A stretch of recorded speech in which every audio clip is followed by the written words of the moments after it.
Raleigh Cigarette Program, starring Red Skelton, Dave Rose and his orchestra, our singing star, Anita Ellis, Verna Felton, Lorene Tuttle, Pat McGee, and Dick Ryan, and yours truly, Rod O'Connor.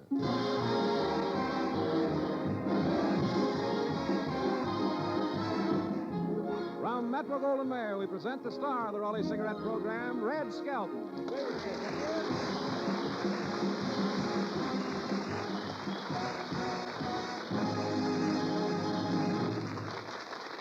Thank you. Thank you very much, and good evening, JDs and gentlemen. Wait a minute.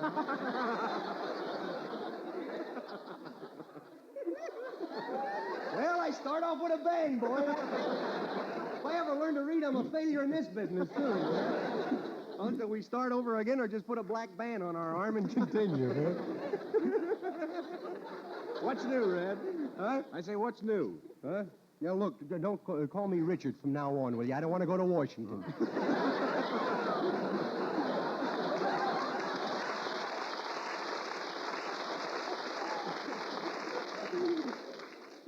Well, Red, seriously, you've sure been a busy man this past week. Richard. All right.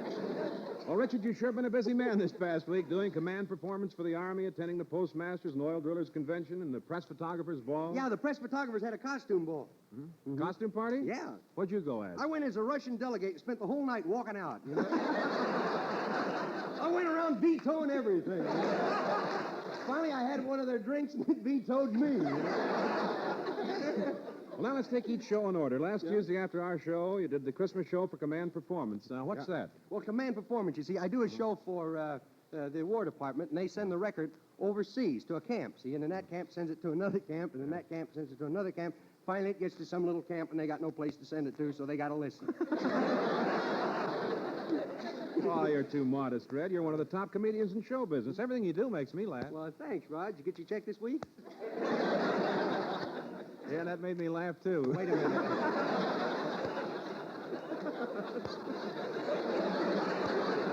Boy, he'll pencil them in.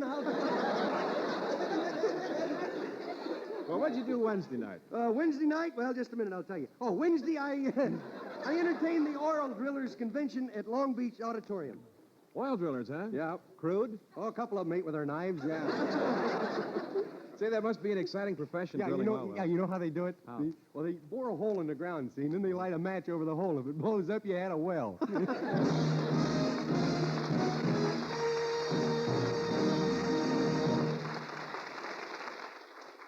Listen. That sound of fresh, pure moisture stands for the new, all-new Raleigh 903 cigarette. It's moisturized to cut down throat irritants. Yes, it's moisturized to cut down those throat-irritating tars present in even the finest tobaccos. That's why a jury of 14 distinguished doctors agrees no other leading cigarette gives you less throat irritants than the new, richer-tasting, yet milder-smoking Raleigh 903. Yes, Raleigh 903 is moisturized by the revolutionary new 903 process to cut down throat irritants. That's why Raleigh 903 brings you a rich, full-flavored, yet milder-smoking cigarette. Smokers follow the lead of Maria Montez, starring in Atlantis, a Seymour Nebenzahl production released through United Artists. Miss Montez says, quote, I chose the new 903 Raleigh every time because it's moisturized. It tastes better and it's milder smoking, unquote. So, friends, why not take this tip from Miss Montez? Smoke Raleigh 903, moisturized to cut down throat irritants. Remember, it's moisturized to cut down throat irritants. And here's our beautiful Anita Ellis, and what are you going to sing tonight? Ballerina. I couldn't pronounce it, that's why I asked.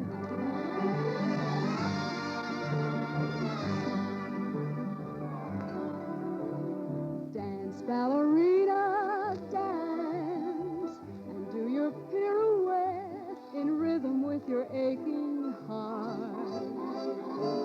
Dance, ballerina, dance. You mustn't once forget a dancer has to dance the part. Whirl, ballerina, whirl, and just ignore the chair that's empty in the second row. This is your moment, girl, although he's not out there applauding as you steal the show. One Once you said his love must wait its turn. You wanted fame instead. I guess that's your concern.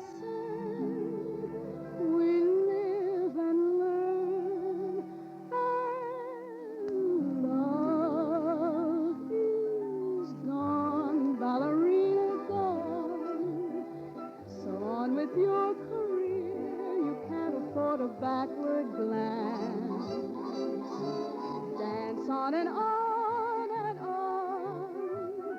1,000 people here have come to see the show as round and round you go. So ballerina, dance, dance, dance, dance on.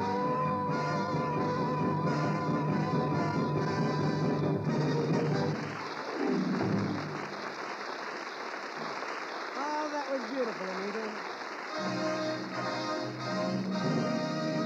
The Skelton Scrapbook of Satire, Volume 3. Ah, shut up. Boy, no matter what he's supposed to play, it's chopsticks every time. Tonight we present another nighttime serial entitled The Haircut.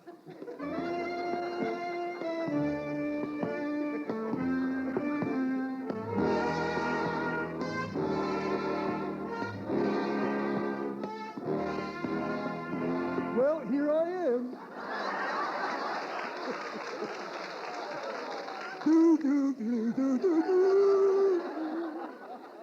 I'm always chasing rainbows.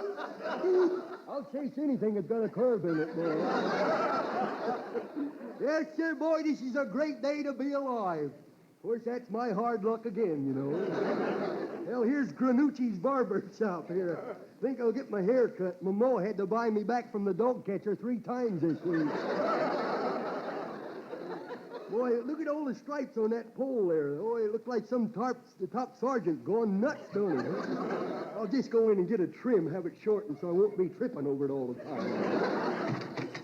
Howdy. Howdy doody to you, too. What were you doing so long out in front of the shop just now? Well, trying to finish that peppermint stick out there. That's barber pole. Are you really that stupid? Oh, I'm holding back a little. That ain't what it says, but it'll have to do. Look, how much do you charge for a haircut? For you, chum, $1.25. What does that include? Both heads. Say, ain't you the feller that cut my hair the last time? No, he was shot in the Civil War. I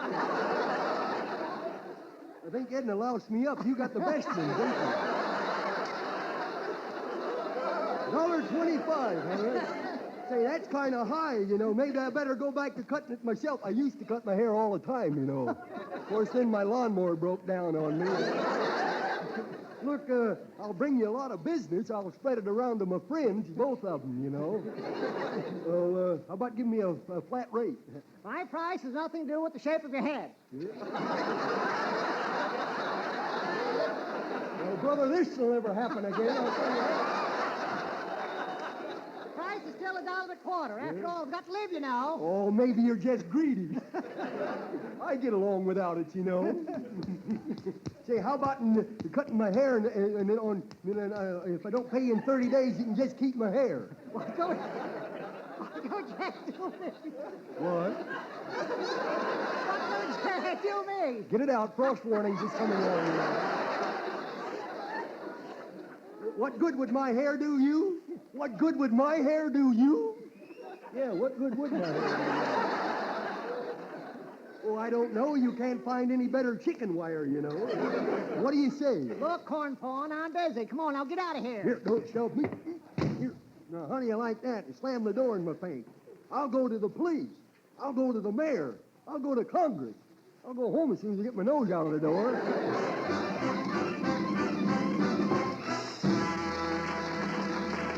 Does Clem get a haircut, or does the dog catcher nab him again? Listen next week when we present Chapter 2 of The Haircut.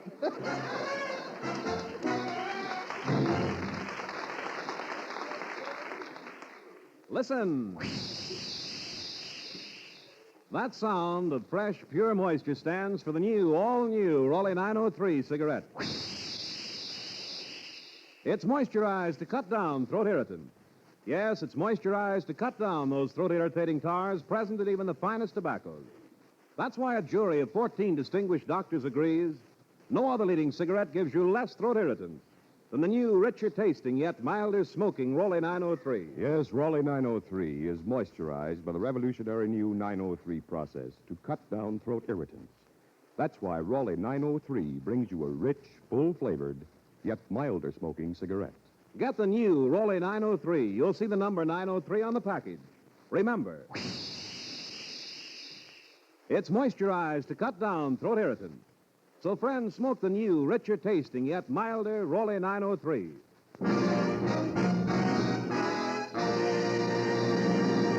And now Dave Rose and his orchestra will cloud up and play Stormy Weather.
Chapter 19 of the Skelton scrapbook was written by Edna Skelton Berzegi. It's entitled The Old Schoolhouse.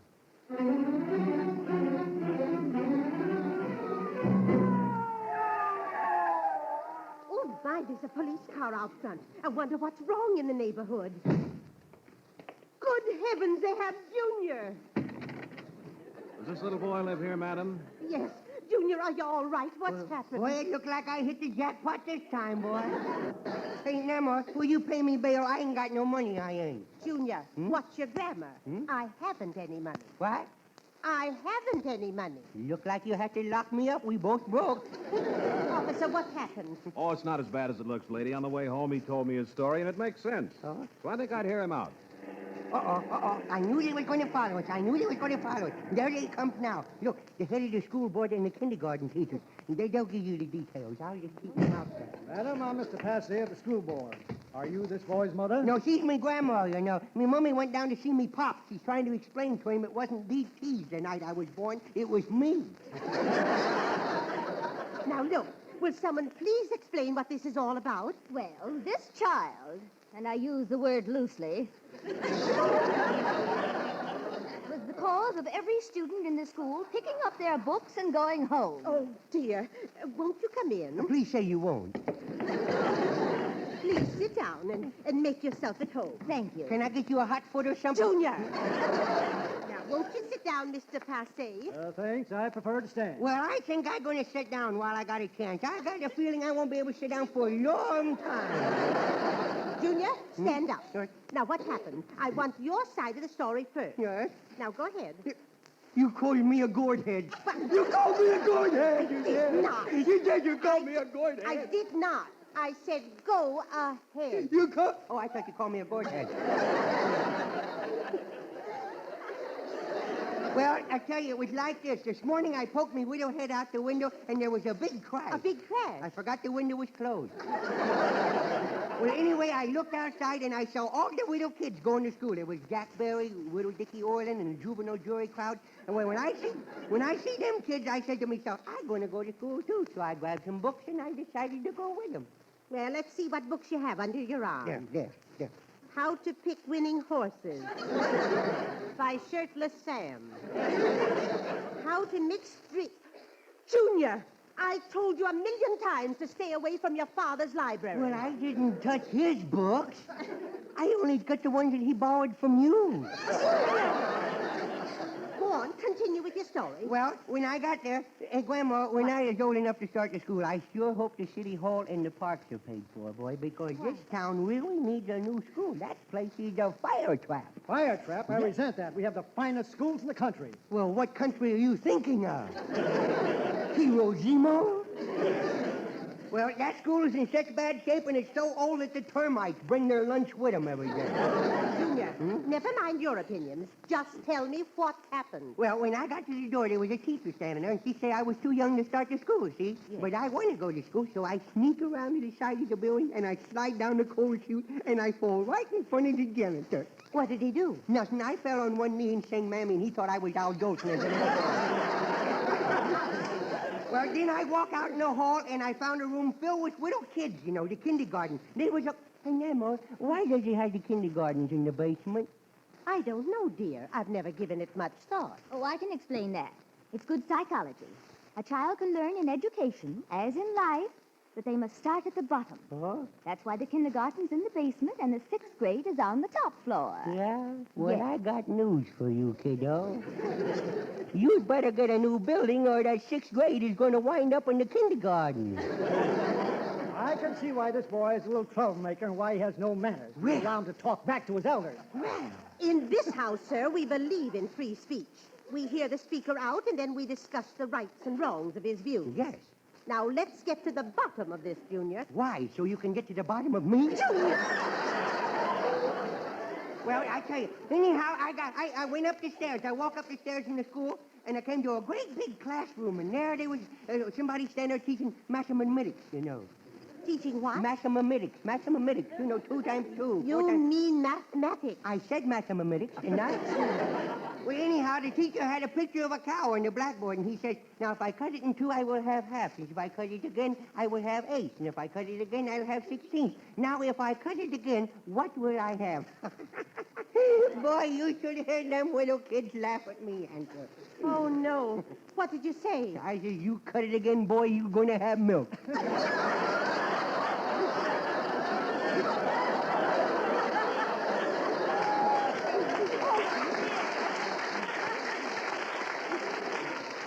Nemo, would you say I have done anything so far to get me a whipping? Well, not exactly. Then I think I'll quit while I'm ahead. Yes, but what happened after you ran out of the room? Well, I went out of the room then, and there was a great big statue, a man sitting in a chair holding his lapel, see?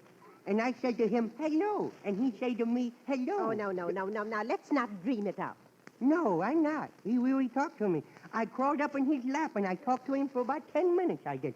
He said to me, he says, do you think you would like going to school? And I said, yes, because I want to learn to be a good citizen. See? I want to be a good citizen like you, Grandma, I said. And he actually talked to me. Honest, he did. He said to me, What's your name? well, my name's usually Mud, but you can call me Junior if you want to. Well, Junior, you say you want to be a good citizen. Yeah. Aren't you? I guess not. I never voted. I'm a diaper delinquent, I am.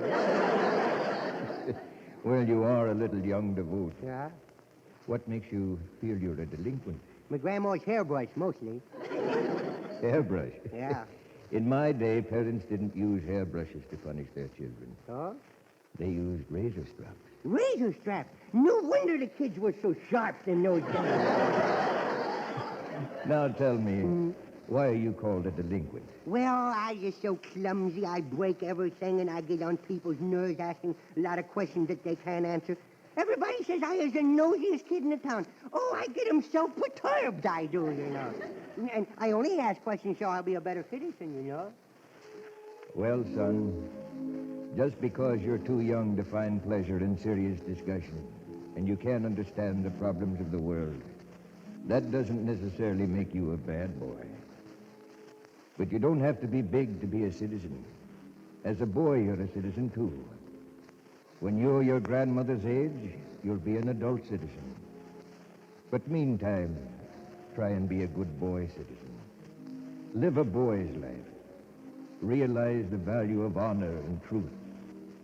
Know in your heart that your neighbor is here to serve a purpose, too. Keep peace with the boys around you. Learn the joy in understanding, loyalty, and simplicity. And above all, be a boy-like servant to God and to your country. Say, you know, I like you. I didn't catch your name, or did you throw it? It's Lincoln, son. Lincoln? Abraham Lincoln. Well, could I ask you something, Mr. Lincoln? Now, you've been here a long time, see? Do you like sitting in this old schoolhouse? Well, this school is far better than the school I went to when I was your age. But then, it still isn't good enough. Somehow, it doesn't fit in with the progress of our country. I sit here year after year and watch new children go by me. They look at the dull walls and the old desks, and soon I hear them say, let's not go to school. Let's play hooky. And I keep thinking that if only the people would do something about furnishing new schools in bright colors, surround our youth with some of the beauty that our books tell them about. Let them know that our efforts have been good, that we're counting on their future or perfection.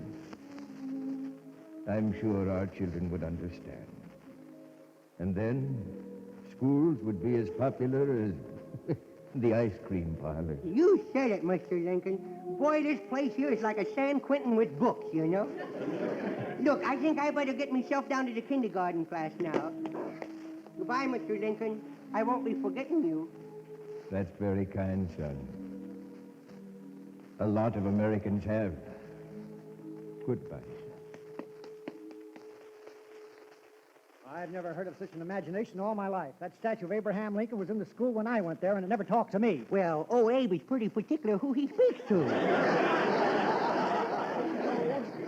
That boy's just evading the issue. He's afraid to tell you what he did to my class. Now, just be patient, and he'll get around. Yeah, he'll get around to it. Now, after I left Honest Abe, I walked into old Beetlepuss's class here.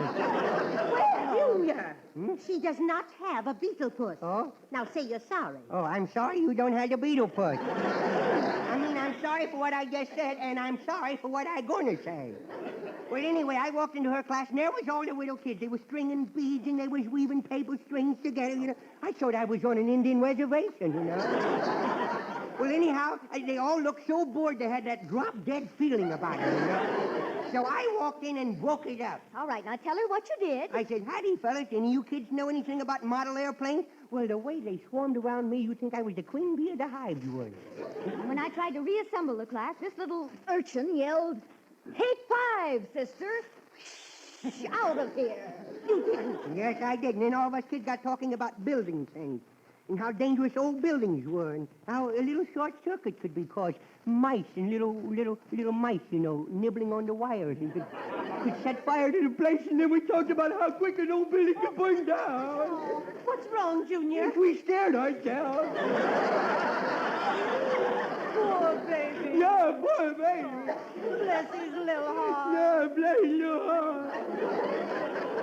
Don't cry, Junior. Don't cry. You mean you're not mad at me for marching all the widow kids out of the school singing Yankee Doodle? No, I'm not, Junior. Oh? I'm beginning to realize it's not the children at fault these days. No. It's we adults who are being hoodwinked by tradition. We feel because we went to a certain type of school, our children should too. And all the time we're overlooking the danger of old fire traps. Miss Tuttle, believe me, the school board will hear about this. And so will the PTA. This pushing the teachers around and surrounding our children with the leftovers of the tax money is going to stop. And how do you think you're going to be able to solve the situation? Well, kiddo, open up your ears and I'll tell you. All of us little kids are going to tell our parents that they can do it with a little four-letter word that maybe they forgot about. V-O-T-E. Yes, by voting for it. Yeah. If you'll excuse me, I've got to go to the library and study up on model airplanes. Good for you. Good for Splendid you. idea. And if you'll excuse me, I've got to go to a council meeting and discuss improving our school. Oh, and Junior. Yeah? Maybe that statue did talk to me, only I didn't pay any attention. He's talking to a lot of people that don't pay attention, Right, dear. Yeah. Well, now, you excuse me. I'm going down to the candy kitchen. Just a minute. Why do you have to go to the candy Well, us kitchen? kindergarten kids are having a victory celebration. I'm the president, Well, it's almost lunchtime. You're not going anywhere. But I'm the president. Yes, and I just vetoed you. Now, look, Gromiko. I said I was heading for the candy kitchen. Don't you sass me, young man. Oh, yeah. Boy, you can tell you from the old school, Grandma. You got that old message. Start at the bottom,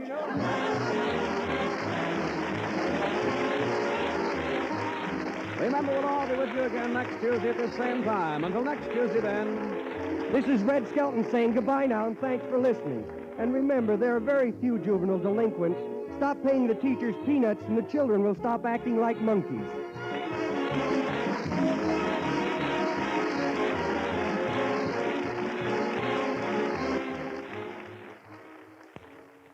Sir Walter Raleigh, the pipe tobacco that rates superior on all 5 counts. Check them. A rich, ripe, full-bodied burley blend. Sir Walter Raleigh pipe tobacco. Mellowed with rum for extra smoothness. Deep down, satisfying goodness. That's Sir Walter Raleigh pipe tobacco. Clean smoking all the way down. No soggy heel. Leaves only a clean, dry ash. And that's Sir Walter Raleigh pipe tobacco. Crimp cut for slow, even, cool burning. Yes, Sir Walter Raleigh pipe tobacco. The brand of grand aroma. Keeps home sweet home. It's Sir Walter Raleigh. Sooner or later, your favorite tobacco. Yes, a favorite with college men, servicemen, businessmen. Men everywhere who know and appreciate quality pipe smoking. Smoke Sir Walter Raleigh, the quality pipe tobacco of America. We'll always invite you to other good listening throughout the week. Listen to People Are Funny with Art Linkletter next Friday, and join us again with Red Skelton next Tuesday. During this critical period in world affairs, President Truman asks all Americans to cooperate in the food conservation program in order to aid Europe's attempt at reconstruction. Our failure to help may endanger our own security, prosperity, and peace.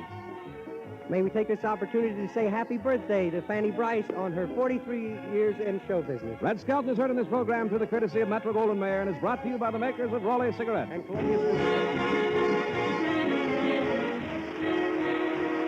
This is NBC, the national broadcasting company.